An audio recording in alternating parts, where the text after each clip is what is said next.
I'm sorry? If you only needed 2 minutes. Yeah, exactly. See? See? There's plenty of time. Yeah, plenty of time. We'll know next time. 2-minute cap.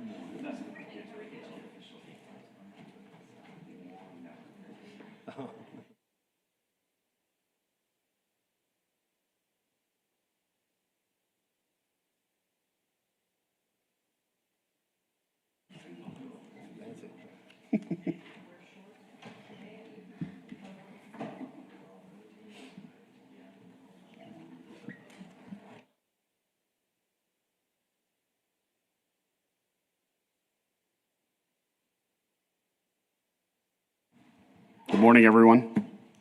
It is 9:03, and I'm going to call this meeting of the Planning Commission to order. We have 6 members, so we have a quorum established. I'm going to start by introducing a new Planning Commission member, Sam Gomez. Sam is going to be replacing Joe Spano, who left to join the Costa DC board. We're going to miss Joe, but thankful that he's on to other service within the city. So, Mr. Gomez, welcome aboard. Thank you. First item is the consent agenda. The Planning Commission may request for a consent agenda item to be moved to the regular agenda for presentation and public comment. Otherwise, the consent agenda will be considered in one vote. All items on the consent agenda have been recommended for approval by the staff, with no opposition received to date. Since some of the consent agenda may require a public hearing, the Commission will accept public comment on any item on the consent agenda in one public hearing. The only item on the consent agenda is the consideration of the January 24th Planning Commission meeting minutes. Do I have any comments or? We did have one change to the minutes. Item E says that I made a motion and a second on that case, so just need to get that corrected. With that change, I would move to approve. Okay. We have a motion to approve. Second. And a second. All in favor, say aye. Aye. I'm sorry, I need to go back. I need to open it up for public comment. Anyone wishing to speak on the consent agenda items, please come forward. Okay, I'm going to close public comment. Now we have a motion and a second on the floor to approve, pending the change that Luke noted. All in favor, say aye. Aye. Aye. Opposed? 6-0. Okay, regular agenda, subdivision plats. The Planning Commission has final authority for approval. Appeals may be directed to the City Council. PP 2201 preliminary plat, Prestonwood Addition. Request for approval of a preliminary plat. Prestonwood Addition, located south of Appaloosa Trail and Sherwood Way, being 67.392 acres. Good morning, Commissioners. Rafael Alvarado with the planning staff. So this is the Prestonwood Addition, 67.392 acres. It is outside of city limits, south of Sherwood Way and Appaloosa Trail. There is a proposed annexation and a master thoroughfare plan amendment for this general area, and that is currently underway. Like I mentioned earlier, it's outside of the city limits, so it doesn't have a zoning district yet. It would eventually become residential. The vision plan indicates that being neighborhood. This is the preliminary plat itself.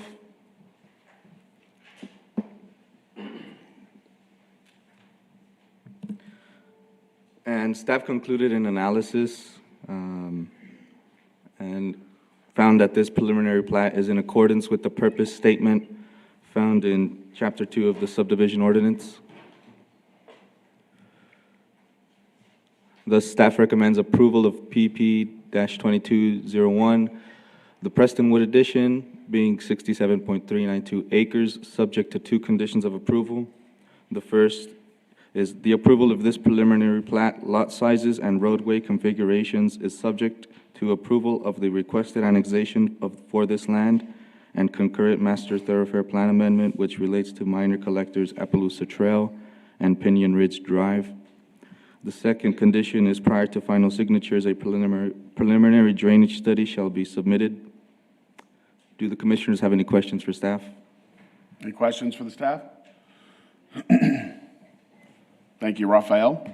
We're going to open it up for public comment. If you wish to speak on this case, please come forward, state your name and address or single-member district, please. Good morning, Russell Gully with SKG Engineering. Would just be happy to answer any questions and ask your approval of this preliminary plat as presented. Thank you, Thank Mr. you. Gully. Anyone else wish to speak on this case? I'm going to close public comment. Anyone wish to share their thoughts or make a motion? Make a motion to approve as presented. Okay, we have a motion and a second to approve as presented by the staff. All in favor, say aye. Aye. Opposed? 6-0.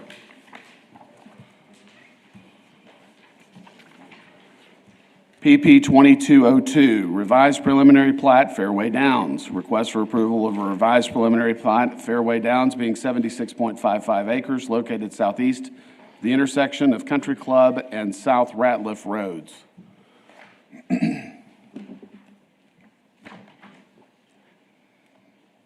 Thank you all. Jeff Fisher, Chief Planner. Next case today is a revised preliminary plat of Fairway Downs subdivision. You've seen this before. There was a couple different submissions on this, and the main sticking point was having a stub out to connect to future development, mainly to the east, but also to the west. So when they first came in, I believe it was back in June, they didn't have a stub out towards Ratliff or towards the east. They came back with the one on the west, not with the one on the east. So the second time around, it was approved. There was a preliminary plat that was signed, but we are coming back today. The only difference today is a phasing plan to basically show the 3 different phases. I believe the third phase, there's some issues with getting water transferred. They're on Millerville Dual right now and moving through, but staff is moving through that process with them. So it's really just for you all to take a look at that, and then this will supersede any previous approvals today. Fortunately, when we zoomed out on this, I've tried several attempts, but I'm going to provide some zoom-ins in a minute. The phase 2 is the black area. So let me just zoom in a little bit closer, and I've divided this by north and south for you. So on the north side, you can see Bunker Drive with a stub out. That was added after in the second submission, or excuse me, in the first submission afterwards, and then the last submission, there's the stub out for Rough Drive as well. So they satisfied all the conditions. Phase 1 is furthest to the north, so that's looking at Country Club. You can see those new streets, Divot Circle, and all of those different names, Bunker Drive. And then this is going to be phase 2, and then phase 3 is the area over here. So if all goes as intended, they'll come in with final plats in the future for this. One of the notes of approval is that this will have to be annexed. These are half-acre lots, roughly, and so to get on to full city services, they'll need the 1 acre eventually, so that's just a note there, as well as a zoning. So we should be expecting at some point in the future an annexation and a zoning, but not yet. That's really it. I'm not going to go over all the policy statements because they've already conformed with that. 5 conditions of approval. Prior to plat signatures, submit a revised plat with the full name identifying, just say preliminary plat of Fairway Downs. Per the CVCOG, change Ratliff Road to South Ratliff Road on the plat, and then Fairway Lane needs a different street name because there's already a Fairway Drive, so they can note that on their revised plat. 911 addressing requested number 3, and then number 4. Just a note again about prior to final platting that the lots must be annexed into the city and meet appropriate zoning and lot sizes.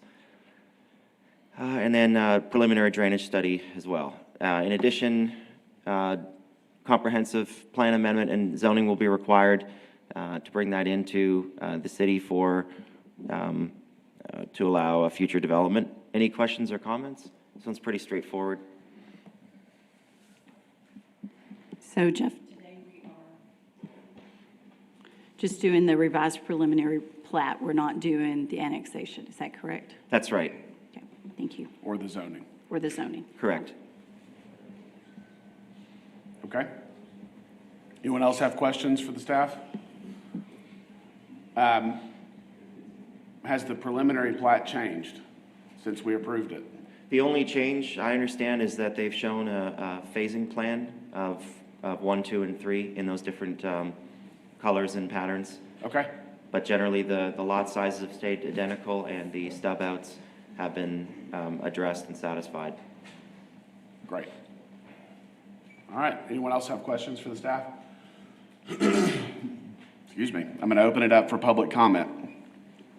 Anyone wishing to speak on this case, please come forward, state your name and address or single member district. Good morning, Commission. Casey Porner here, developer. Just want to see if you have any questions for me. It has changed some, but primarily, like Jeff said, it is the same. The Phase 3 is all about the Millersview Dual and the city taking that piece, and we were working with the water utilities to do that portion. Took us a long time to do that, but that's why things have changed somewhat, is because of that process. Okay. So if you have any questions, love to answer them. Anyone have questions for Mr. Pointer? Thank you, sir. Oh, I did have one more thing. I would ask that the Fairway Lane, since we had it preliminary platted before, if we strike that requirement of changing that from the 911 because it's confusing. We did have it, it's on this is the old signed off plat. It's Fairway Lane on there as well, so I request that, please. Yeah, I might open that up. I don't know who's here to speak on behalf of that, but I think there was the Phase 2 also had that condition as well, and then I think the preliminary plat got signed. So the question is, can that be done through, Brendan, through the final platting, or does that have to, if that comment is there, did we need to address that now? I think that was the same question as before.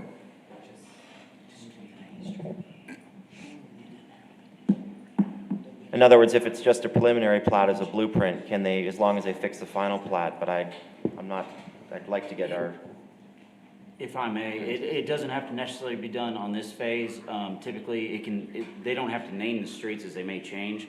So that does not have to be a condition of this. At the time of final plat, it will have to be in accordance with the 911 naming program or system, but they can coordinate that with that. So the street names on here are just preliminary. Okay. Thank you. Thank you.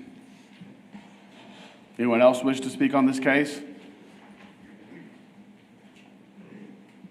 All right, I'm going to close public comment.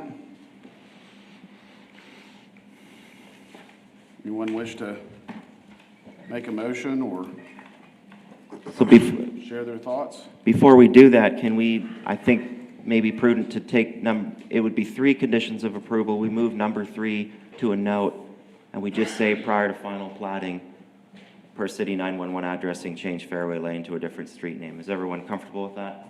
So in other words, that wouldn't be a requirement of this plat, but it would still be required at final platting. So it'd be 3 conditions. We move number 3 to a note. Okay. Jeff, I think there's one other condition on the next page, the preliminary drainage study. Oh, Just- Aaron, 4 conditions. thank you, Aaron. He's right, 4 conditions, and then number 3 is moved as a note. Thank you. Yep. So our motion to approve would strike condition 3 and make it a note. Is that correct? That's right, prior to final platting. Okay.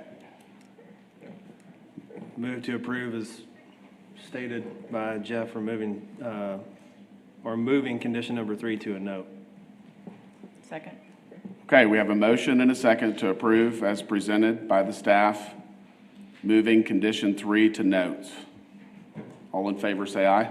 Aye. Opposed? 6-0.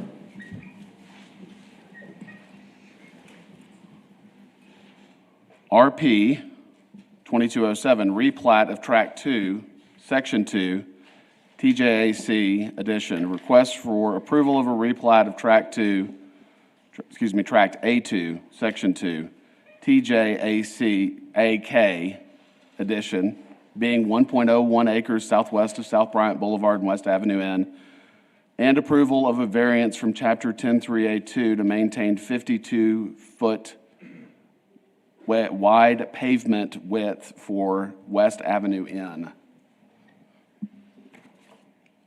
Thank you, Chair Stribling. Our next case today is replat of Tract A2, Section 2, TJAK addition. It's 1.01 acres. It's got dual zoning, ML and CGCH, southwest of Bryan and West Avenue N, District 3, Harry Thomas in the Rio Vista neighborhood. So this is the South Wiener Schnitzel property, and there's a potential for future development, so they want to just take the Wiener Schnitzel property, simply cut it into two, and then the second business would go in on that property there.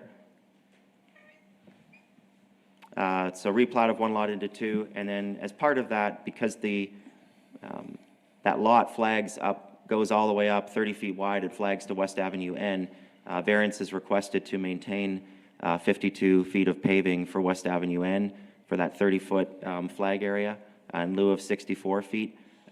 In addition, staff is recommending a sidewalk on South Bryan Boulevard with a note to clarify some options for them regarding the sidewalk. We'll get to that in a minute. So this is the flag on the left picture as you're looking south from Avenue N.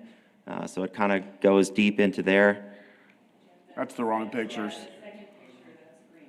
That's the wrong case. Yes, my apology for the second picture. But it is both the of Wiener those. Schnitzel to the south. Both those photos were the wrong case. Okay. So conformity with the comprehensive plan and purpose statements, the commercial development is consistent with the commercial future land use. That's pretty straightforward. Avenue N is curbed and guttered on both sides, so it already functions adequately. The new street ordinance that you all looked at and approved, minus some changes on local roads, you had recommended approval of the new standards on arterial and collector roads, and so a new major arterial road would be 56 feet, so it's going to be very close to that at 52 already. It's an infill development. Most of the traffic is going to come off of Bryan anyway, and that's a major arterial there. So just for that 30-foot portion, it'd be cost prohibitive for the applicant to have to pave just that narrow section. The existing curbs would have to be removed. So we're in support of the variance. Pardon me on that. The sidewalk issue, I guess, is TxDOT is coming in with a plan for sidewalks, but we now understand that where there's asphalt already, it would be more appropriate not to have to, instead of having to put concrete in, if city engineering and any task inspector was comfortable, they could use the existing asphalt to serve as a sidewalk. That'd be a little less expensive for them. So that's just an option for us. So we do recommend the plat with 4 conditions, and I just want to go over it very quickly, but also talk about the sidewalk note and how we've worded that so it's in the record. So tax certificate number 1, submit a revised plat, 4-3 plat in section 2 GJAC addition, just subject to previous naming conventions, install a sewer main and service connections, and then again, if you give the variance, they won't have to make the minimum pavement on Avenue N. So normally, we would defer this anyway as a note to building permits for the sidewalk, because it's a commercial development. We don't know how it's going to be facilitated, but we'll basically have 2 options. They can provide written verification from a task inspector or the city engineer that they may utilize the existing asphalt adjacent to South Bryan for purposes of the sidewalk. I'm not the engineer here. Mr. Gatlin might be in if he has needs to clarify that. But basically, my understanding is if that slope is generally consistent and it's wide enough that they could use that existing sidewalk. Alternatively, then they would have to pave the sidewalk to street standards if it doesn't pass. So at least it gives them hopefully a more affordable option on that. And that concludes staff's presentation. Any questions or comments? Anyone have questions for the staff? I just want to make one clarification, not that, on the quote, new ordinance, that is a proposed ordinance. Y'all did make recommendations to City Council. City Council has not heard that ordinance for street widths and that, so just want to make it clear on public record that that's just a proposed ordinance, not a new ordinance at this time. Thank you. Thank you, Aaron. Correct. And I think that would be one more possibility, but that we would still recommend approval regardless, just the fact that those roads are sufficient to service the area. Okay. Thank you, Jeff. I'm going to open it up for public comment. Anyone wishing to speak on this case, please come forward, state your name and address or single member district.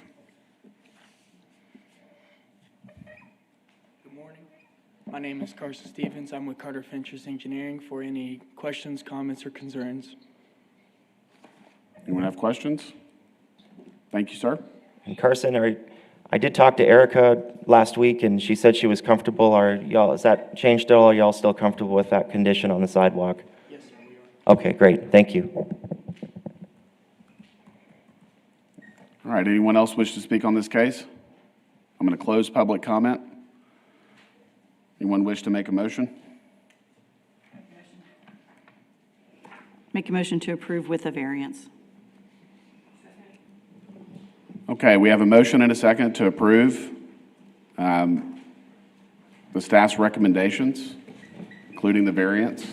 All in favor, say aye. Aye. Aye. Opposed? 6-0. Conditional uses. The Planning Commission has final authority for approval of conditional uses. Appeals may be directed to the City Council. Item A, amendment to CU 16-04, 2309, 2315, and 2317 South A&M Avenue. A request for approval of amendment to conditional use CU 1604 to allow additional accessory structures, including a bus barn, in the single-family residential zoning district located at 2309, 2315, and 2317 South A&M. Okay, so in 2016, y'all had approved a conditional use on this property. At that time, schools and churches both were no longer allowed in RS1 by right. You needed a conditional use. Since that time, elementary schools, which is what this is, are allowed. So this is a Catholic elementary school, as I understand, plus church and religious places of worship, all as part of the same complex. And so in 2016, neither of those were allowed, and they were adding a school building, and so you all had approved a conditional use. Nothing's changed since 2016. The original school and the church, by the way, were 1960, so they've been primarily in that neighborhood for many, many years. They now want to add a bus barn for one of their buses, so after the bus drops off the kids, it's just for one bus, about 900 square feet, and they would park that bus on the property. They've proposed several different alternatives. They're recommending the one closest to the south end of the property, which we're not in support of, but we are in support of the other two options, so I'm going to go over those in a minute. With the original approval, the condition was that it needed to amend the concept plan for any changes. We've reworded that now in the future to say minor changes like this could be approved by the planning director, but this would just be to allow them to go forward today. So it's just for a bus barn. And one of the options has a very small little maintenance shop that's next to the bus barn. So essentially, quote-unquote, accessory structures in addition to the existing approval. RS1 conditional use for religious institution is what's there now. This was a large area because it's such a big property. 64 notices were mailed out. Staff didn't receive any in support, but, one in support, 3 in opposition. So this is the full concept plan on the site. So this is what they want to do. In order for it to fit the screen, if you flip it sideways, that corner at the bottom is the south. So the proposed new bus barn, option 3, is what they want. They would have to pave an additional driveway that would have an entrance on A&M and on Oxford. Staff doesn't like that for a number of reasons. There's some functional aspects there.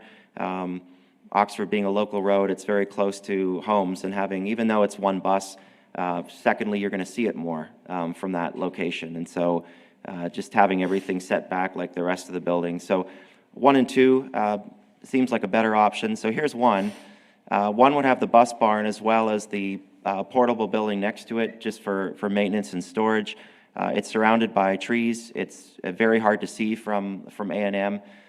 From Oxford, it would be. So we were going to put a condition that they have to extend the privacy fence, which is, you can't see it here, but there's a cedar gate on the north side of that storage building, then would just run that all the way to the end of the corner here of the curb, and that way the homes that are on this side on Oxford won't be able to see most of this. At least 6 feet would be covered. So we believe that's probably the best option, just because it's so far back, and again, with the fence there, it shouldn't be too much of an eyesore, and that area serves more as the rear yard. Option 2 is exactly the same thing, only the storage unit isn't there. So they would have to remove one tree and then push the tree to the left. Again, that tree still will be planted and will provide some screening. Here's option 3. This is the one we don't want. We understand that that's their preferred option. It just keeps it out of the way from everything, but it's just very close to the corner. They would provide some xeriscaping there as well as a 6-foot high cedar gate all the way around it, so it would provide some screening from it. My apologies about the pictures this morning, but I think you guys have been there, and I do have them on my computer if you need any further information, but I think we all know that site. The church and school have existed since 1960, so I'm not going to go over that too much. But really, I think option 3, just being so close to the street, is kind of the concern that we had. Approval of a conditional use of an amendment to the conditional use is our position. Allow the accessory structures, including a bus barn in a single-family RS1 zoning. For option 1 or 2, they want to have the maintenance structure or not have the maintenance structure. Doesn't really matter to us. Subject to the 5 conditions of approval. So they stay compliant with the RS1 underlying zoning standards because that's the district it's in. We've amended this condition from the last time in 2016. Overall site use shall be in accordance with the concept plan, but minor deviations may be approved. So if they come in with another bus barn or another accessory building, they don't have to keep coming here every time. We can look at this through site plan review. 3, any future development along the west side property line, which is going to be where options 1 and 2 are, they have to put a screen fence. Rather than running it along the alley, just have it run along in front of the building. It's going to save a little bit of money and probably get the job done better because it's right there. 4, all new exterior lighting shall be shielded and positioned. There's no proposed lighting. And of course, the applicant shall obtain a building permit from permits and inspections. Now, the question that's you probably asked is, what are the colors and materials of this structure? What's the height of this structure? I have the applicant here. I think it's about 18 feet maximum, so half of that's going to be over the fence. We normally would make that condition as a note, and so we would normally review something that minor as through the site plan process. However, you do have the authority as planning commissioners to take a look at that. The school section in the zoning ordinance does talk about quality buildings and materials. It's intended mainly for principal buildings, buildings that aren't screened, et cetera. Nevertheless, that is something for you guys to review. So we just wanted to make sure that was noted on there as well. That concludes our presentation, and we're open to comments and questions. The applicant is here as well. Thank you, Jeff. Does anyone have questions for the staff? Jeff, what is the recommendation? Is it option 2 or option 1? 1 or 2. It's the same thing. That 1 has the maintenance building beside it, and then 2 wouldn't have the maintenance building, and they'd have to remove a tree and then replace it. But it's generally the same thing in the same location. So you have a preference? Have y'all recommended a preference? No, we're recommending 1 or 2. I think in both of those cases, it's going to provide adequate screening from the homes on Oxford and not be as visible. Again, if you're driving along A&M, there's those 2 big school buildings right there. So right here and right here. So unless you're like standing right there and staring at it, you wouldn't be able to see it as well. But of course, on this corner, not only are you going to see it, but you're going to have the safety issue of just that driveway cutting so close to the site triangle. Is it doable? Sure. Is it back 30 feet? It's out of the side triangle. It is. It's just a little bit close. So, Thank you. Anyone else have questions for the staff? All right, we're going to open it up for public comment. Good morning, Commission. My name is Kai Frankie. I'm with KFW Architects. And so the church building committee had originally had the schemes of 1 and 2 location for this bus barn. But the pastor and business manager asked me to explore whether or not that bus barn could go on the south side of the property. I think one of their concerns was backing the bus. The option 1 and 2 requires backing the bus, would require very little impact on paving and those type of things. The tree issue was important to them, so we were going to just relocate the tree under option 2. Option 3, the concerns there was just added costs were the paving, the curb cuts, and whether or not that would comply with city engineering, the way it actually curb cuts. The positive thing is the bus is never backing in that location. It's in and then back out again. It could come in from either direction and exit from either direction. The cost is most certainly an impact on that south side because of the paving and the augmentation of the fencing. So with that, there is Travis Elementary is just south of this location. Of course, the school district had erected those multi-purpose buildings. The sidewall on those multi-purpose buildings is taller than what's proposed here. We're talking about a sidewall of probably no more than 14 feet and the ridge being no higher than 18 feet.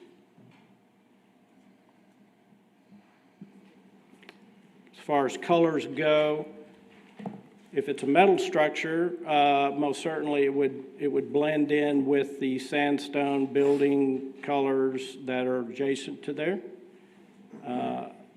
If the commission required more permanent finishes, something that would blend in more, complement the adjacent buildings, then of course that would be some cost increase that would need to be relayed to the owner and make their decision. I think what we were after was, could we locate this building at any three of these spots? And, or get approval to do so. And then the owner would make their final decision as to cost and where they felt like it would work best for their campus. Okay, Okay? thank you. When you park the bus today, where is the bus physically located? The bus is parked right now. I don't have a point. So, I'm sorry. Thanks, guy. I don't know what I'm doing here. Which one do I push? The right is forward. Better duck, Travis. Well, What's that? Better duck. okay, so. There we go. So the bus is parked right here, right on A&M Street, right here now. A couple of reasons for that. It's good advertisement as far as the school, but it also helps with vandalism because it's up front and center. And so they're very concerned about if it were parked in the back part of the property on the west side, that it might be more susceptible to damage or vandalism, especially with some of the things that are going on with this catalytic converter and issues and things. Sure, didn't think about that. So that's why, there's a couple of reasons driving this. One, it is a brand-new bus. They would like it to be protected from the elements, but also from theft Okay. and vandalism, so. Anyone have questions for Kai? Do you have any renderings that you could share with us of this proposed structure? I do not. It was really just starting as a feasibility study and Yes, sir. things. And so then in a question with Jeff in regards to those curb cuts led us to here today. Okay, thank you. Okay.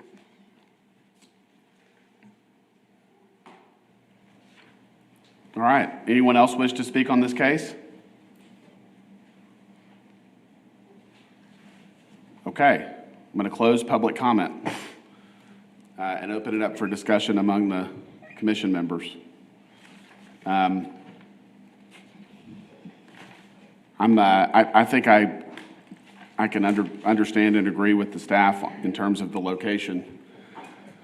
The location close to the intersection on the south end of the property is really prominent, and for an accessory structure like this, I think it would be more fitting and in keeping with the neighborhood to try to tuck it back into the site a little bit. So options 1 and 2, I think look good. The other concern I'd have is just trying to blend it in with the neighborhood having a big metal building prominent on the site is probably not desirable for the folks that are immediately close to this property. So I personally would like to see it architecturally similar to the existing structures that are there. Does anyone else have thoughts? What is the height of the fences around that, Jeff? 6 foot. Is it 6 foot or taller? Yes, 6 feet. Okay. And as far as options 1 and 2, I don't think it really, in my opinion, makes a difference to us. I would give the. I agree. I would give the option back to them based on their cost and based on their, and it's having a building external create some sort of issues going in and out, cold weather, heating. Yes. So I would leave the options, either 1 or 2, back to them. And then I don't know if we can approve either or based on their recommendations to us. I think that makes sense, and I agree. 1 and 2 are very We do believe similar. that would be an option because we would review this at the site plan when they turn it in for the construction of the building. Yes, sir. And make sure that it matches either option 1 or option 2 at that time. Okay. I don't have a problem with the sandstone metal, if it's a metal building. There's a lot of people that are using the metal for fences, even in that area, so they're used to looking at it, and I don't think that's an issue at all. If that's the route when they're, whatever they decide, if it's something else that's more feasible to build with, but if the metal is the choice, I think that would be fine. I don't know how to go into, I don't want to handcuff anybody with trying to dictate what type of materials they have to use, but I do think that it at least should be required to blend in with the adjacent buildings, and I don't know how to say that in a motion, but. And I'm sorry, go ahead, I Brandon. was just going to point out that note that's listed, that's actually in the zoning ordinance, and it already says it'll be consisting with any existing structures, so. Okay. Okay, so having said that, do you think that a metal building would meet the requirements if it was painted the same color? Or, I don't want to get into the weeds with material specifications, but, I think about a 14-foot structure going on this sidewalls. That's a pretty tall structure. A 6-foot fence isn't going to cover it. Right. So, I mean, it leaves that discretion to the planning director to review the samples of materials and colors for approval prior to construction. So, if you want to get more specific than that, yeah, you could put it in a condition, but otherwise that would be up to the planning director. Okay.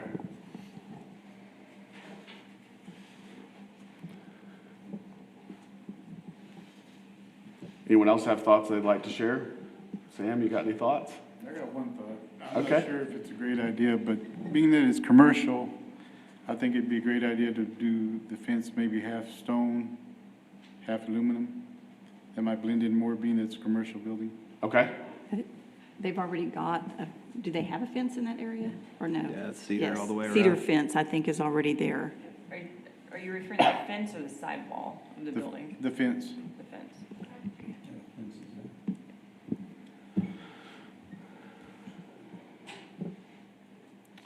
Yeah, I think there's a 6-foot cedar fence all the way around the perimeter right now. Is that right, Jeff, that on the site, there's a 6-foot cedar fence? Yes, that's right. Okay, all right, thank you. Okay. Anyone wish to make a motion? Or share their thoughts?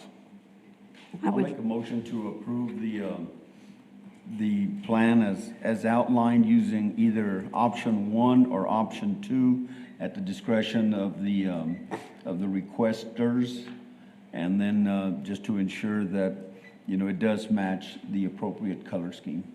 Okay. Second. Just to clarify, would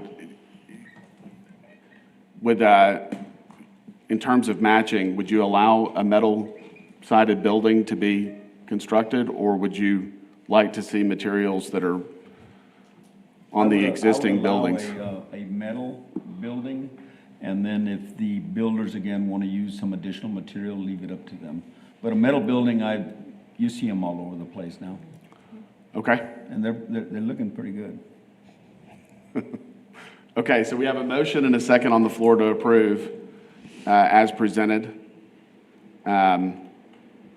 including allowing the metal siding. All in favor, say aye. Aye. Opposed? Aye. My only opposition, just to clarify, is that I'd like to see materials that are more consistent with the existing improvements. I'm totally in support of adding the structure. So 5-1. Okay. CU 2202, 130 Greer Street, a request for approval of a conditional use to allow short-term rental in the single-family residential zoning district located at 130 Greer Street. Good morning, Commission. Kyle Warren, Planning and Development. This is CU 22-02, 130 Greer Street. It is a request for approval of a short-term rental at this location. It is in RS1 zoning, District 1, Hybert, and in the Glenmore neighborhood near Goodfellow Air Force Base. And this is a zoning map. These are the images of the house. This is the street, as you can tell, RS1 zoned. This is our notification map. We had 19 mailed out, and in this case, 1 in favor and 0 opposed as of this morning, which was kind of interesting. Yeah, I realize that. I'm sorry. Okay. No, you're fine. I just wanted to make sure that we didn't need a clarification I on kind of had to put that So, last minute. I do apologize for No, you're fine. for that. Thank you. And our rationale, 1, impacts minimized. The applicant plans to make no changes to existing structures on the lot and has adequate parking. 2, consistent with zoning ordinance, there are no short-term rentals active within 500 feet of this proposed location, and that's as per our GIS maps. 3, compatible with surrounding area. The rental would be in an RS1 single-family residential zoning area, and it would be rented out to single families thereof. 4, effect on natural environment. There are no foreseen adverse effects on the environment. The area infrastructure is already built to accommodate single-family zoning. 5, community need. The short-term rental will address a need for more rentals near Goodfellow Air Force Base. And I will say there's not many hotels or short-term rentals on that side of San Angelo, so I think this would be a positive in that regard. 6, development patterns. This is a neighborhood, and the short-term rental nature of the house does not impact the home. It is still a single-family residence. And our recommendation is for approval of a conditional use to allow short-term rental at 130 Greer Street, subject to 3 conditions. 1, maintain all off-street parking on the premise. 2, maintain the short-term rental operation in a manner consistent with the zoning ordinance, including a required renewal after the first year, then every 2 years thereafter. 3, we'll need a fire marshal inspection and a building inspection for a change of occupancy. And any questions? Anyone have questions for the staff? All right.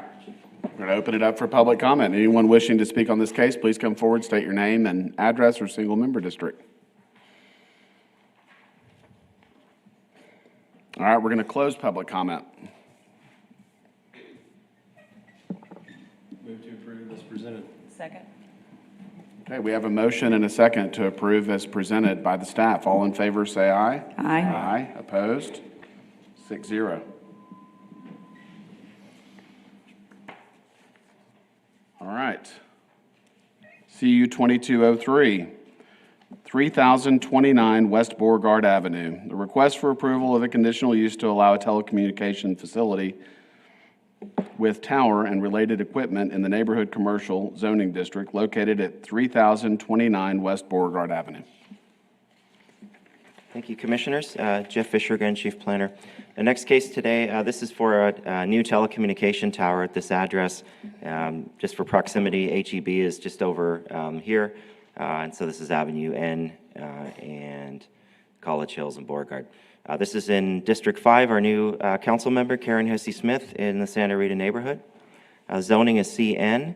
We sent out 25 notices. We got 1 phone call I'd say they were in support. They weren't opposed to it. I believe the person was representing one of the owners, I think either at 2 or 14, but they didn't submit anything, so I got to count it as 0.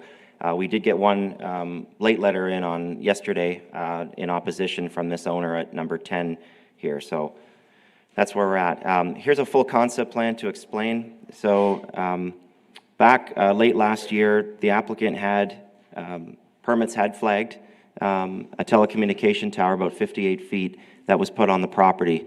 The tower, I'll share that in a minute on the photo, but basically the tower was very close to where the new tower is going now, but they were issued a violation and they didn't realize, I guess they needed a permit, so they came in and they are following the rules. The owner of the wireless internet computer store here, Power Systems Computers, this is the tower for their business. So it's going to be roughly the same height. It was 58 feet, now it's 60, and it's the furthest back from the street as possible. So it meets all the setbacks. It's got to be 50 feet from a street right-of-way, 20% of the height of the tower, which is 12 feet, and they're 28 feet from the lot line. And they're over 100 feet from the nearest residential property. So they meet all the requirements.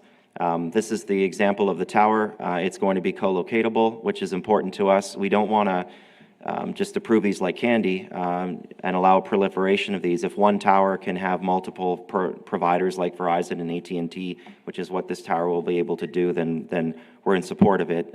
Conditional use process does allow telecommunication towers, and there are other towers in this area, although not within 500 feet. See some of the photos. So there's the one that's out there now. I talked to Mr. Petty, the applicant and the business owner of PowerNet, and he said the tower will roughly look identical to what the one is out there now. Staff reviewed pursuant to zoning ordinance sections 208 for conditional uses and 426 for telecommunication towers.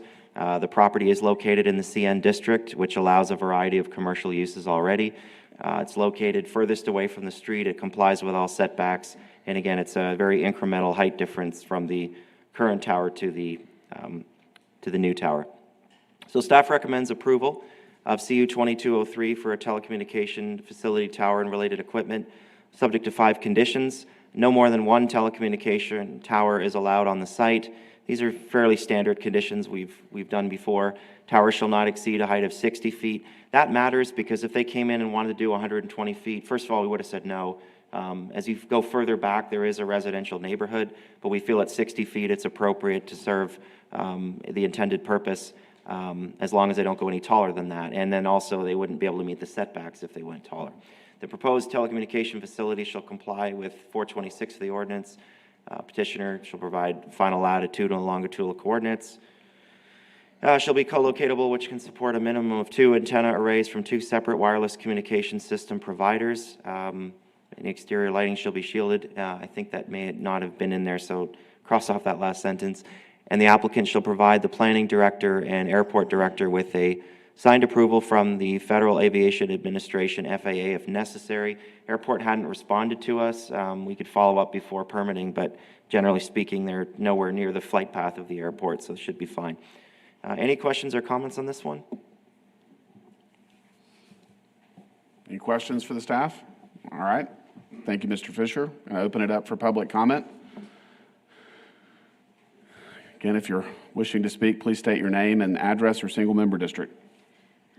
Hello, my name is Ramona Oliver, and my address is 3034 West Beauregard. I believe I'm in the District 5, and I believe I did send an email to the Planning Commission, and that should be 2 to oppose, but I don't know. Okay. Maybe it might have gotten lost, but anyhow. Can I get your address again, ma'am? I'm sorry to interrupt. 3034 West Beauregard. I believe I'm across the street. Okay. And I'm not here to stop progress whatsoever or oppose technology itself, but I am here to express a concern for the health and the well-being of the neighborhood. We know that there's a massive literature and case studies providing high levels of scientific certainty of health effects caused by the frequency of the EMS exposures, and therefore I am opposed of conditional use to allow the telecommunication facility and tower related to related equipment to the neighborhood. I'm here today to ask you to vote no, or at the very least, I don't know if y'all table or maybe postpone your vote until you're able to study the case studies and look at the health effects of these towers. And at this time, since I am not an expert, I'd like to introduce Dr. Mindy Willis. Good morning. Good morning. My name's Mindy Willis, and I've had a holistic medicine practice in San Angelo since 1992.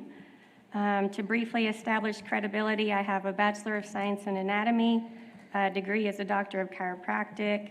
I'm certified in applied clinical nutrition as well as functional nutrition therapy, and I agree with Ramona Oliver that I oppose the installation of this telecommunications facility and tower. And I think you guys should maybe rethink all of the towers and where you're locating them. As Ramona said, there's a massive amount of scientific literature that provides proof of the adverse health effects caused by EMF field exposures.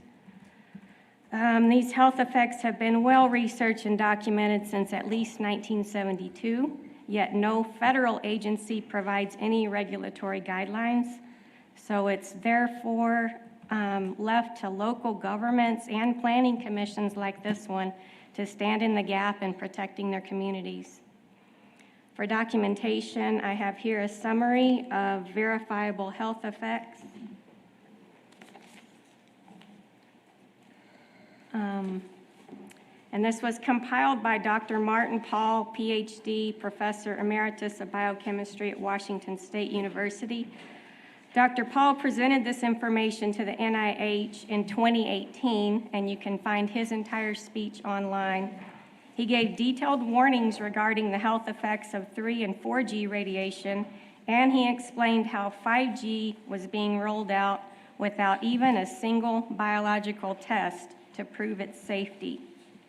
His analogy was this would be like making a new drug or vaccine available to the public without properly providing safety and efficacy. Thank you. Oh, wait, they just did that. Okay, different topic. Anyway, you may find it of interest that the final statement in Dr. Paul's speech to the NIH was, quote, "The rollout of 5G is absolutely insane," unquote. And I absolutely agree. I'm going to briefly list 8 pathophysiological effects caused by EMF exposures. Number 1, nervous system and brain effects. Number 2, endocrine gland effects. Number 3, oxidative stress and free radical damage. Number 4, single and double strand breaks in cellular DNA, leading to germline mutations for future generations. Number 5, elevated levels of programmed cell death. Number 6, cardiac effects. Number 7, lowered male and female fertility. And in fact, some studies have shown that sperm counts have dropped more than 50% throughout technologically advanced countries. And there are 15 different mechanisms of cancer causation. There have also been multiple studies showing the adverse health effects of living near cell towers. So instead of taking your time by listing all of these, I'm providing you with just a few studies you can read for yourselves, and there's literally hundreds, if not thousands, of studies online worldwide that you can look at. So suffice to say, if you live near a cell tower, I would strongly advise you to take steps to try to mitigate the damage caused by chronic EMF exposure, or I would advise you to move. Now, I realize that most people are ignorant of what I've told you this morning, which is exactly why I'm here. So now that you know the facts, I hope that you will make the right decision and not allow the installation of this facility and tower. And I thank you for your time and for your consideration. Doctor, I had a question for you, actually, just as staff, so for our learning as well. Is there 2 questions, actually. Is there a minimum safe distance that you would recommend if you're from a residential Jeff, to? if you would, Yes. let me address one thing. I think this has come up before, but just as a reminder and to caution the board, there are federal preemptions on state and local governments when you're making a decision premised directly or indirectly on environmental effects of radio frequencies. So that should not be a basis of your decision here today, as that's preempted by the Communications Act federally. So you're saying the FCC provides you guidelines on where to put towers, how close to residences? this board can determine the site of those towers. I understand that's kind of what you're arguing here, but specifically with regard to the environmental effects, yes, the Federal Communications Act preempts us from having a decision based on that specifically. Well, if you'll look into, I don't know the exact safe distance for a residence, but you can find that if you want to go and research it yourself. There's also the case studies that gives their opinion also. Yeah. On the distance. Right. We had 2 questions. No, that was it. Our attorneys responded FCC for us. stuff. Thank you both. Okay. Yeah. Thank you, Mindy.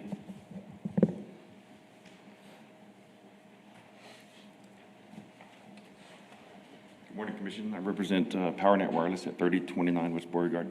Yes, sir. First, to answer, this is not cellular. State your name, sir.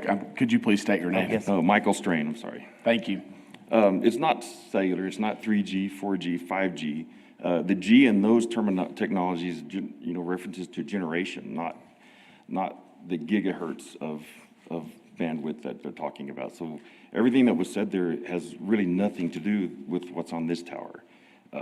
What they're referring to are the towers next to the neighborhood Walmart just up the street from us, the monopoles where they have the different cellular carriers.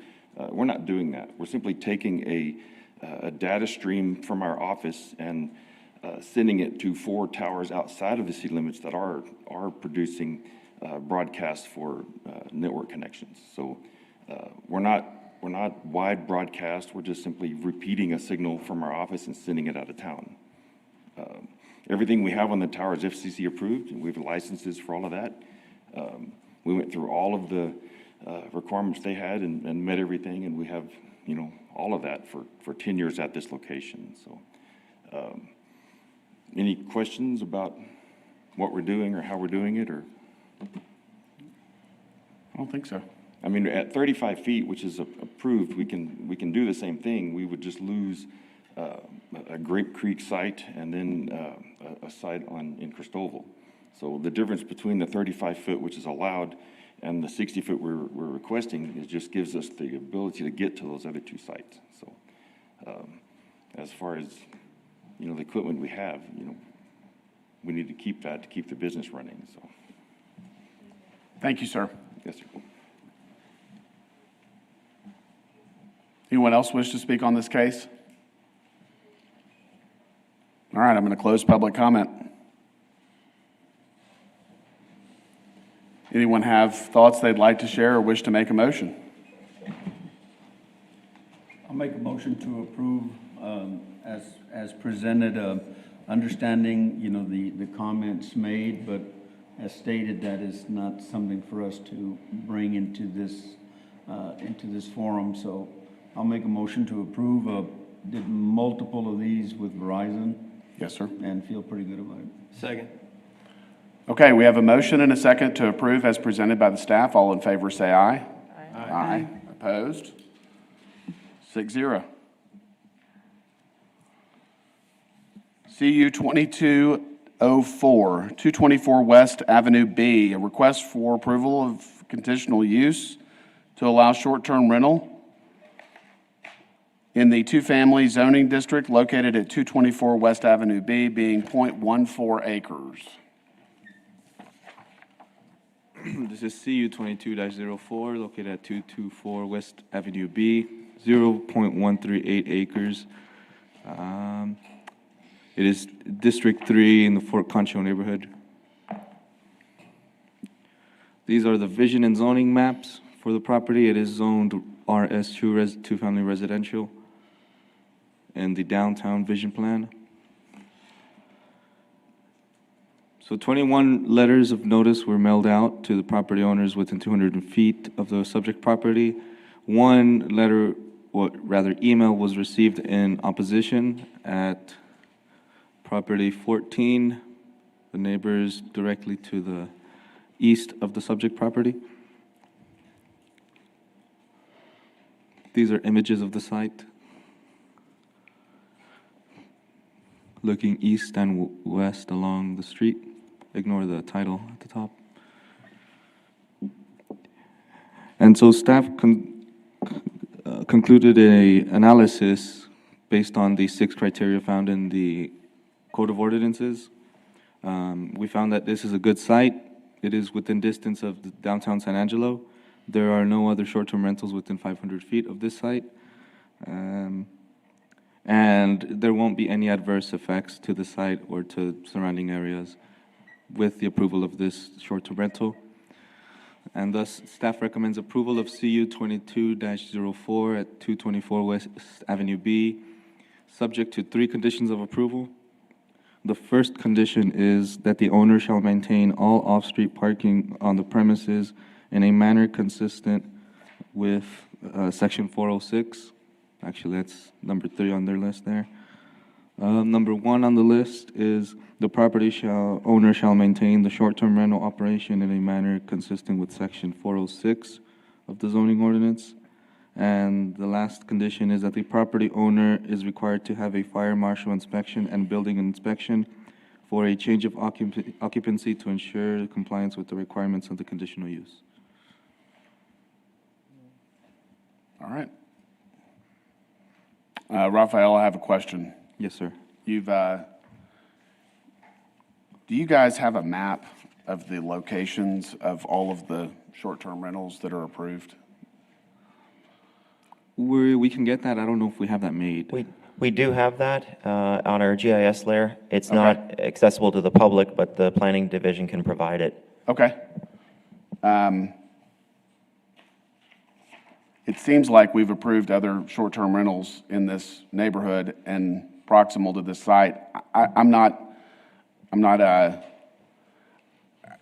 think we might want to revisit. I don't know where the requirement for 500 feet comes from, but that may be a discussion outside of this case. I'm just, based on what I remember seeing come through in the past, it seems like there may be some other sites that are already approved in this immediate area. Yeah. And I think planning staff, when we get the case, that's the first thing we'll look at is there anyone within 500 feet? And also, is the road 30 feet wide? And if it meets those 2 minimums, we move forward. So we've verified that.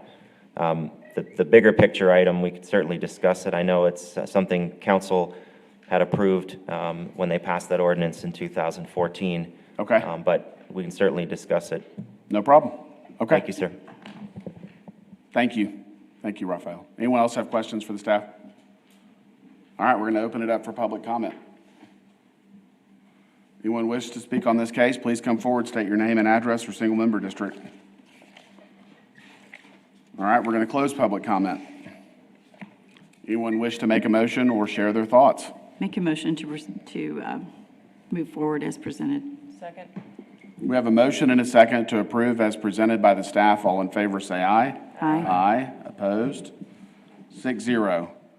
CU 2205-3801, Green Meadow Drive, a request for approval of a conditional use to allow a renewal of a short-term rental in the low-rise multifamily residential zoning district located at 3801 Green Meadow Drive.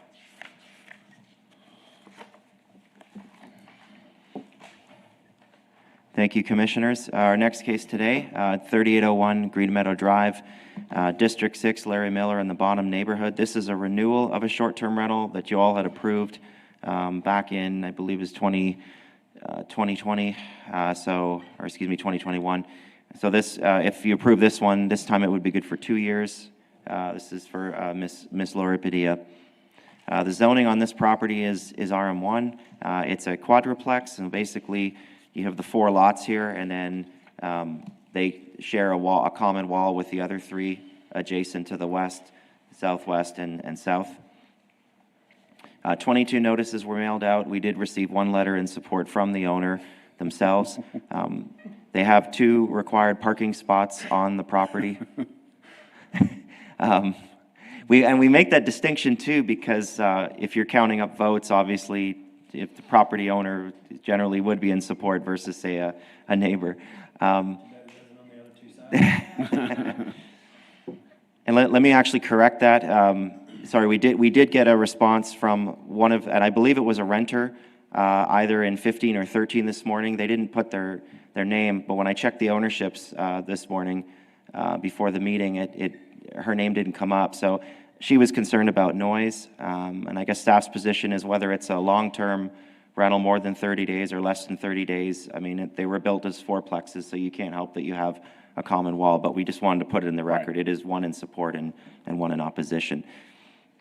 So this is the neighborhood that you can see. It's commercial, or excuse me, a future PD that was approved but never built on the north side of Green Meadow. So that could be more apartments there already. So again, I know this is kind of a higher density area, but they do have the 2 required parking spots, and this is a renewal, so there's none within 500 feet. So staff's recommending approval. They had some minor calls about, I think there were just a weed infraction and then a smoke alarm or something, but nothing major. The owner's been making sure that the property's been keeping up to par. The other thing to note is she hasn't, even though she got the approval, she hasn't rented it out as a short-term rental. She's been renting it as a long-term rental. So that's the difference. So one of the conditions, I'll just basically move forward here. So we are recommending approval. Maintains the 2 parking spots was condition 1, and then get the certificate of occupancy rather than getting any renewals. She'll have to get that as well as registering for the hotel tax. So she's still within the queue, kept it going, technically met the approval conditions, but she will need to fulfill in those steps now if she wants to rent it out for less than 30 days. This concludes our presentation. Anyone have questions for the staff? Thank you, Jeff. Yep. All right, we're going to open it up for public comment. Anyone wish to speak on this case? All right, we're going to close public comment. Anyone want to make a motion? Make a motion to approve as presented. Second. We have a motion and a second to approve as presented. All in favor, say aye. Aye. Aye. Opposed? 6-0. All right, item F, CU 2206, 2701 Southwest Boulevard, a request for approval of a conditional use to allow wholesale trade in the general commercial zoning district located at 2701 Southwest Boulevard. All right, thank you. So this has moved on pretty quick today. This is our last case, conditional use 2206. So this is for Tractor Supply, and I'll do my best to explain this as succinctly as possible so it's clear, because when I sent out the staff report too, there was a lot of some of the changes that were happening on this property. Basically, they got an approval way back in '94. It was an old warehouse building, and Tractor Supply's been there ever since. When they first got the approval, it only applied to take this property and slice it in half. So you have Tractor Supply up here and then Hobby Lobby down here. So they were limited just to the north half of this property, north of this line, and their storage was also very limited in that area. So now they want to come in, they still want to add more storage up in this half, but now they're going to go beyond the 10% in the CG zoning district. So to clean this up, we just thought, let's just bring them forward as a conditional use. That will, and we'll have a condition. They'll have to go back to council to nullify the old special permit in '94, but the conditional use will allow the it's called warehouse and freight. So it's to allow basically some retail, but also the heavier tractors versus a traditional retail establishment, as well as allowing them to approve the storage component. So that's what this is today. Zoning CG, 18 notices were mailed out. It's a pretty commercial area. None responded. They did provide a concept plan in your file. So to explain, the '94 approval was the area in green, orange, and yellow. That's what they approved for. They limited the outdoor storage to just within that area here. Now they want to add the purple and some parking for that storage in the red. So this is what's being added. They're also losing a little bit of the yellow with the greenhouse that they've got a building permit in for. So that's going to punch some of their storage away. Even then, it's not a complete one-for-one swap. I'd say it's about maybe 50% more 60% more outdoor storage when you take this area in here. A lot of that area is already covered out there. Maybe shouldn't be, but it is. So this would clean that up if you all approve that today. Here's a close-up of it. So they're proposing keep what's in the yellow, keep what's in the green, but add the purple and the red. These are some material samples the applicant provided from other properties. My understanding is the outdoor storage will have a mesh fence. I don't believe it'll be roofed though, but it will have a mesh gate on it. This was the original approval. So again, now they're, to get to the 10%, since the ownership tract actually goes down and includes Hobby Lobby, they would be within the 10% even if they add the outdoor storage. So these are some of the pictures. So there's the storage in the front, and then this is roughly where the new storage would go, and as you can see, they've already have it out there today. We reviewed the conditional use in accordance with the zoning criteria. The additional outdoor storage up to 10% is allowed in the CG. The Tractor Supply store has been there since 1994, complies with all the zoning and parking as well. When they add up that outdoor storage, they're still well over parked. And then the fencing around the storage will ensure traffic safety and proper maintenance so that the stuff just doesn't get blown around into the parking area. So we are in support of the request with 4 conditions of approval. The underlying zoning is CG, so they conform with the CG standards. If they're providing any lighting, it's fully shielded, which they're not right now. Applicants shall obtain all required permits from permits and inspections. They are going through that process for their greenhouse. And prior to new development, council action is required to revoke the special permit, which this conditional use will replace. So believe staff would bring that as an action item to council probably as soon as possible if you all approve this today. Any questions or comments on the presentation? I have a few questions. I'm actually kind of confused. Can you explain the current zoning and what's allowed on this site, and are they in compliance with that zoning today? They're not, because they've added the storage without an approval, so they're coming in today for the approval. So the current, what's currently allowed is basically from the tractors, so this is north up here. Yes. So it's this line forward is the property that was approved for the special use, and only for the area in the yellow, orange, and green. What is the special use? Special use was to allow the same thing, warehouse and freight. Okay. So same thing as now, but only in the yellow, orange, and green area, not the purple and the red. This approval today would allow the purple and the red and apply the conditional use to the whole site, including Hobby Lobby, to get so that they stay under 10% of outdoor storage. So the request is to allow us, or to allow this applicant to have warehouse and freight use for the entire site, not just the Tractor Supply location? Is that correct? That's correct. Okay. Because it's one property. But the entire site would have to meet the 10%. That's correct. Yeah, so if Hobby Lobby were to start putting stuff outdoors, they'd have to work together to meet the 10%. Okay. That's right. Mr. Vernoy is correct. And if you take a look at, I know this is hard to see on the drawing, when they add this in, if you end up approving this today, Hobby Lobby really wouldn't be able to, because they're at 9.92%, so they're almost 10% when they add this area here. So essentially, they max out. Okay. Anyone else have questions for the staff?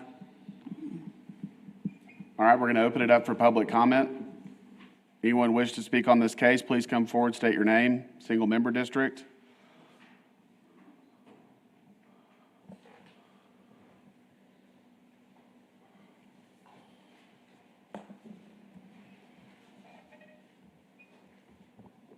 Good morning. I'm Karen Hesse-Smith, and I'll just go ahead and give you a disclaimer. I'm still a little bit unclear, but I do want to say that this is, if I understand it correctly, predominantly a retail area.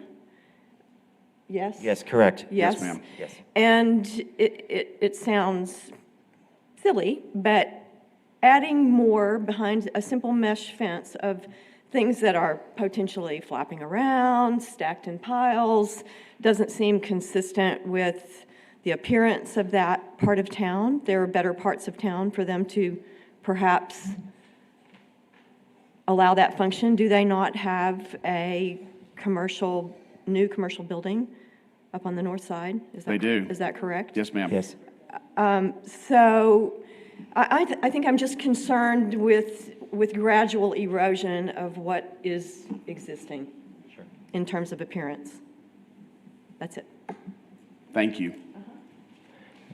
And just speaking objectively on this, you would have the opportunities, if you were in support of this, to add any conditions you wanted to for aesthetics. So whether that's a screened area or not, I think the trade-off is if you screen it, then it's a very narrow turn in there. But at the same time, Ms. Hesse Smith makes a good point about, the outdoor storage. So you guys would have some options if you wanted to. Okay, is there anyone else that wishes to speak on public comment? All right, I'm going to close public comment. I'm assuming it's going to be similar to what ACE has. Like, they've got a gated area that has patio furniture, fertilizer, that kind of thing. Maybe trailers, because I think Tractor Supply sells trailers. Anything that could need to be locked up in off-business hours, I would assume. I don't know about the ACE location. They may not be in compliance with what they're doing. But I went out and looked at this site, and I actually went up to the new location that they've got on the north side of town. The way I see this, this is a commercially zoned area, and we've got a building that really doesn't comply with the intended zoning of the space that it's occupying. And they've now kind of bent the rules to include the entire square footage of the area and the Hobby Lobby to expand the yard space that they want to expand into this parking lot. If you go by and look at this, they're taking the first 4 rows of parking on the north side of this site and going out to the property line on Southwest. There are homes about half a block down the street from this. There's an oil change place and a small business directly across the street, but you don't even get through the rest of this retail parking lot before you have the sides of homes that abut this property. They have trailers, they have fertilizer, they have mulch and other bagged materials that's sitting on pallets out in the parking lot. It's really, to be completely honest with you, it's kind of junked up the front of the building. And that's not the intended use of this location when it was developed, and I don't think that it looks appropriate now. The yard that they have up against the building has a chain link fence around it, and it has kayaks and water storage tanks and hay bales and a myriad of things. It just looks kind of junky. It looks like a warehouse type use in a commercial district. Personally, I'm not in favor of expanding the storage out into the parking lot, and I understand the limitations of this space, but I think that if Tractor Supply wants to occupy this space, maybe they can't do in this space what they might do in a freestanding location that's in a more heavy commercial type district. So those are my views. So they've been there for 28 years. They took over Hobby Lobby, and Tractor Supply originally was Walmart. It's the first Walmart we had in San Angelo. They do have a lot of farming ranch. That's what they sell, our fertilizer. Yes, ma'am. Feed. Absolutely. Everything else. That is what they're in business to do. And there's a lot of people that come there for, from the west. We do have the new store that's out north of town, and that does a really good business so far, I think. And we have a lot of the barns and everything that are out there. And as far as the rodeo coming in, it'll be a great thing. However, since they are, in my opinion, short of space. I can see that they do need more outdoor space, and maybe we can, with the fencing or whatever, instead of the, what did you call it, Jeff, that they were talking about? I should have just said chain link, but I said mesh, but like a chain link. Okay, fence. chain link, okay. You went back to Canadian talk, yeah. Okay, chain link. So, something like that, it doesn't cover up the view, but it does keep it locked up and secure. So, and I don't know that they're going to use this storage forever. This may be something for spring and summer because they change everything all the time. That's something we don't know. Anyway, I am not opposed to it. Okay, so what's proposed is that we change or allow warehouse and freight use for this entire site. And the reason that it's been done that way is because they cannot comply with the outdoor storage with just the Tractor Supply location being incorporated into the square footage. So That's correct. why would we allow warehouse and freight storage for that entire site? That doesn't, I think that's a mistake. Again, I know that Tractor Supply's been there for a long time. They've already got outdoor storage. I don't know why they can't just work with what they've got and not come out into the parking lot and build a fence down to the street and take 4 rows of parking spaces out to do business there. That's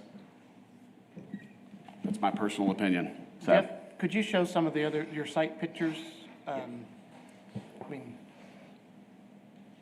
I think one of they're trying to really come into compliance where they have some storage, outdoor storage now, where those trailers are. Yeah. And that's really only taking up, I think, one of those aisles. Their That's proposal right. is 2. where that pickup truck is, those pickup trucks on the picture on the right, the left side of that picture, all of that space gets put into the fenced-in area. Where that black, go back. Yeah. So It's that last row, too. the Yeah. trucks that are in the immediate view in the front of that picture would be part of the fenced-off area that's proposed. It's a massive space. Smaller size footprint for their fenced-in area or, something like that. And I think, Jeff, you might explain the conditional use. It's because of the type of store Tractor Supply is and what they sell. So like Lowe's and Walmart that have similar things, I think they're under a different category. Is that right, Jeff? That's right. So CG zoning right now is going to allow Walmart, it's going to allow any retail store where you're selling basically anything like clothes, accessories, fashions. The farm and tractor equipment, I guess because it's a little bit heavier, more bulky items, that in the zoning ordinance in San Angelo, that falls under another category called wholesale trade. And so really what this is, it's allowing 90% of what they're doing is still retail, what a Walmart would do, but allowing those extra farm and tractor equipment. And so the underlying zoning would be 10%. If this was Walmart, they would be fine right now because they're already allowed in the CG district. And if you take both of those properties, you'd hit the 10%. And we would, I guess through site plan control, we could probably try and push building materials, but it'd be a lot harder. The conditional use is probably the opportunity to, if we want to do something on the And screening, I we could. understand your point about the distinction between the two. Tractor Supply sells bales of hay, they sell water tanks, they sell things that are not available at Walmart, even though Walmart sells a pretty broad variety of options and things. They don't sell everything that Tractor Supply sells. Chairman, is one of your concerns that this conditional use, say Tractor Supply left, well, now they still have this warehouse? Absolutely, that's wholesale? definitely one of my concerns. And now we've got a massive amount of square footage that we've allowed this broader, more intense use. And it's, again, that there's homes that are right down the street.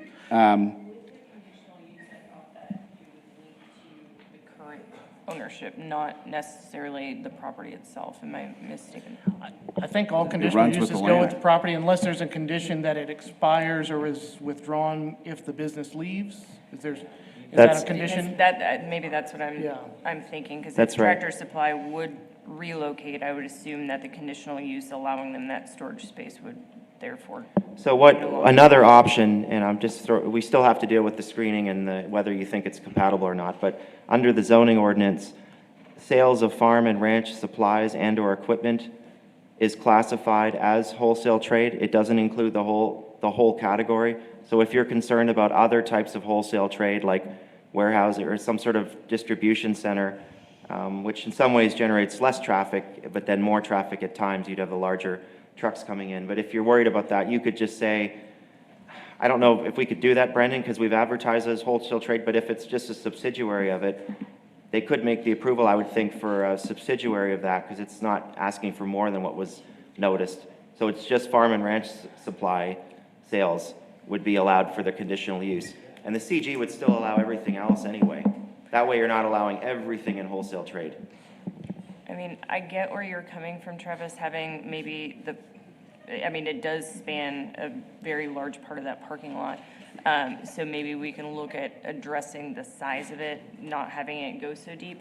But I'm looking at as, if we don't go forward with this, we are not allowing the business itself to grow and expand, which is providing money into the San Angelo economy, especially with people from out of town coming in, and they specifically go here. Now, if Tractor Supply, because they wouldn't be granted this, maybe they look at a new location. What is that going to do to that plaza? I mean, you're solely relying on Hobby Lobby supporting an entire plaza. I don't agree with that. Time Clock Plus is at the other end of this, and it's the space that they occupy functions more as office space than anything. They're mainly working remotely. But they occupy a massive amount of, don't they own a big chunk of this shopping center? I mean, they bought where Multichem is, but I mean, we're talking about retail sales when people actually are physically going, I mean, they are going to their office to work. I mean, you've got two businesses that are selling commodities. Right. And that's where I'm looking at that as a standpoint, is I just feel like if we. And I'm not opposed to Tractor Supply staying where they are. I just don't think that expanding into the parking lot in an area that's really prominent when you drive by, when you pull up, certainly go into the boundary of the street with a fenced off area to put trailers and pallets of fertilizer on. Depends on what you're shopping for. If you're shopping for trailers and fertilizer, you would go there. That's not the intended use of this location. There are other parts of San Angelo, there are other parts of Sherwood Way where I think that this would work great. This location is half a block from homes. And I don't think that the folks that purchased homes in this neighborhood were expecting a wholesale trade with warehouse and freight use on the retail that was across the street. That's been there for 28 years. Right. But why are we expanding the demand? We're expanding the use of this land, of this area. When you add the Hobby Lobby into this mix, why would you allow warehouse and freight at this location? Other than in the holidays, that parking lot sits empty. There's no one parks all the way down there. Right. Or very few, let's just say that. And the way that property is positioned, it's a little challenging for that business. They've got that side area for storage, but it's not like they can expand that way because you've got an access point over to Sherwood. They don't have behind the building space in order to expand. So really, their only option is to move forward. And I just don't personally see it as an issue. Okay. But that's my opinion. Okay. Could you go back? Sorry, Jeff. Could you go back to the concept plan so they can kind of look at the dimensions? Thank you. If you didn't approve this, and then Hobby Lobby, which is just retail, wanted to add storage in front of their property, they wouldn't need to come here for a conditional use. They would be able to, I believe that's correct, because they're already allowed under the CG zoning.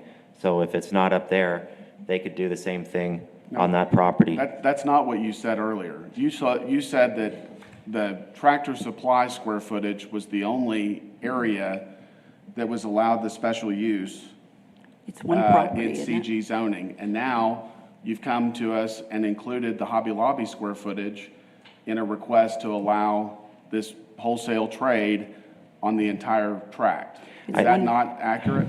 It's one property. I asked the question of our staff. No, it's okay, I apologize if I want to correct so I make it clear as well. In order for them to do outdoor storage, because they're not an allowed use in the zoning, you have to take Hobby Lobby and Tractor Supply as one property for them to, and then they can get 10% of that overall site. Okay, in 1994, when this was approved, what was approved? In 1994, it was just the green, orange, and yellow area. And it was only, and you took which was still within 10%, but it was now, because it's smaller, it was within 10% of the Tractor Supply portion of the property. And so now, in order for them to get more outdoor storage, they have to add the Hobby Lobby portion in terms of outdoor storage. If that makes sense. So, see where that boundary line was? So that it kind of stopped right where Hobby Lobby was. So they are technically expanding in terms of what we're counting as outdoor storage. We're now taking the entire property to get them so that they can get the 10%. And that change between 94 probably happened at 2000 when the new zoning ordinance was approved, which is why the conditional use is required to do anything different. Is that correct? I mean, I know we had a zoning change in 2000 for the entire city. And I think that's where the changes happen of, all right, well, back then there was a special use that required this. Now it's a conditional use that requires this. And the conditional use rule says you got to look at the entire property tract, not the individual business, because they are owned by the same owner. I mean, they're not individual properties. Yes, it's one And that's where we tract. have to consider them both at this point.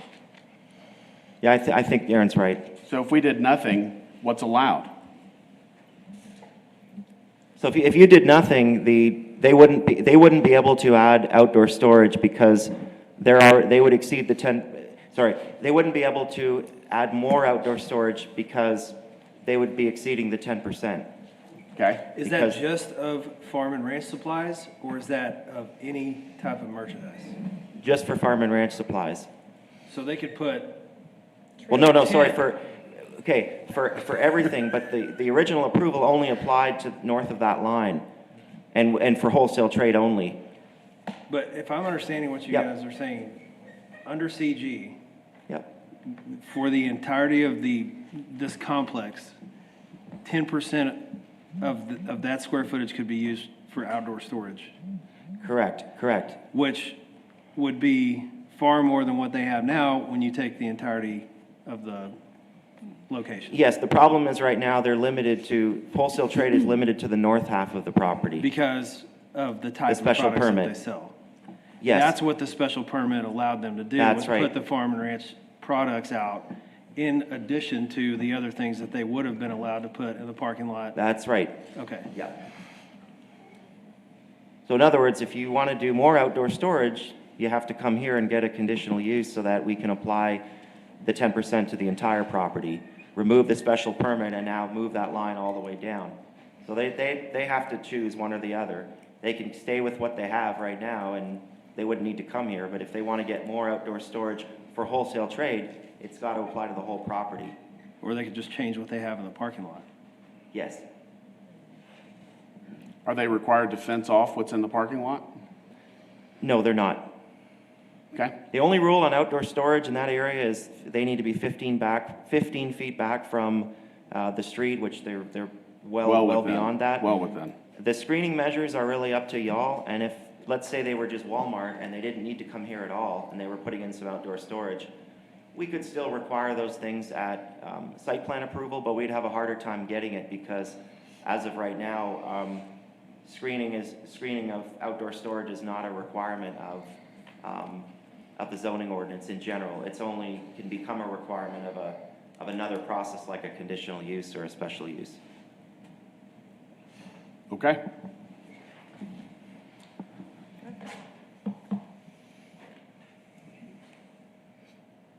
Did we close public? I don't. Public. Yes, I will close public comment. Jeff, can you pull pull up the conditions of approval again?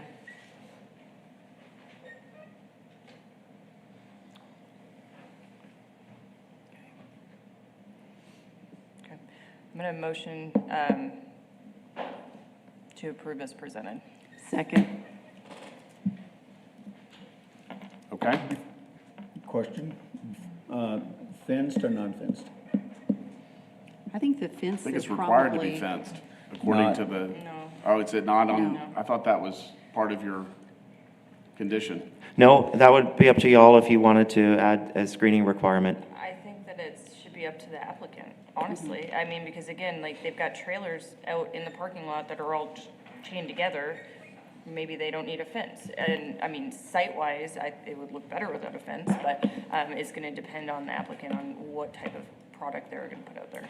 We can make that a condition at the very least that there's a, whatever type of fence you want, that they do that. And I think staff would agree with that. So no, that's not it. No, That's not in the motion. I'm going to approve, or make a motion to approve as presented by staff. Okay, so we have a motion and a second on the floor to approve as presented by staff. All in favor, say aye. Aye. Opposed? Aye. Aye. So is that, let's do show of hands in favor. 3, and opposed. 3. So 3, it does not pass. Does not pass.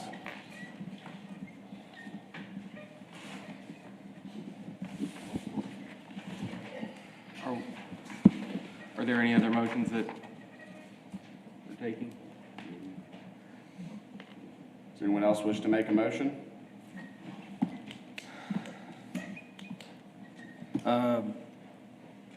Can we take a motion to table for further discussion so we can look at it again? I don't think so. I No, think I they don't can think we take need it to to city council and city council can vote on Okay. it. Yeah, I They agree. can appeal it and go to city council, not. I'd prefer that anyway. Right. Yeah, the applicants would have to appeal for it to get to city council, but yeah, they have that option. Okay. So the 3-3 vote can stand and we can move forward? Yes. Can I take 1 minute to look at one thing? I want to look at the bylaws because I think it says where there's a tie, there's no recommendation made to council. And what complicates this a little bit is it's a conditional use that usually does not go to council, does not need council approval. So this is really the board, the commission that. Yeah, and it's not really a denial Right. either. So give us just a few minutes and we'll.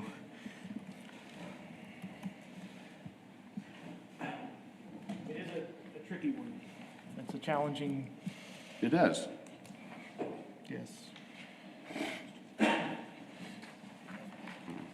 Okay, so the bylaws say on any matter that the planning commission offers a recommendation to city council, a tie vote by the planning commission shall be forwarded without recommendation to the city council for approval or disapproval. So I guess the problem is this doesn't usually get forwarded unless it's a denial where they can appeal. But this is a denial in the aspect that. Yeah, so it's not approved, so it is a denial. It That's is a exactly. denial.